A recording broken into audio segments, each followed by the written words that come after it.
চাচা, বাড়িঘরে তো খালি কেন? হাসু আপা কোথায়?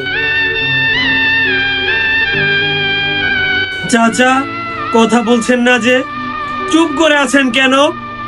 হাসু আপাকে তুমি ভুলে যাও বাবা। ভুলে যাব? হ্যাঁ বাবা।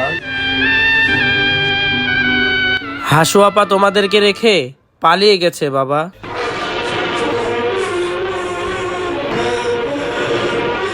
না না, আপা পালিয়ে যেতে পারে না। আমি বিশ্বাস করি না, আপা পালিয়ে যেতে পারে না। আমি বিশ্বাস করি না, আমি বিশ্বাস করি না, আপা পালিয়ে যেতে পারে না, পারে না। চাচা, চাচা সত্যি করে বলেন, আপা কি পালিয়ে গেছে? আপা পালিয়ে যেতে পারে না, আপা পালিয়ে যেতে পারে না। বিশ্বাস করো বাবা, এতক্ষণ হয়তো ভারতে চলে গেছে। না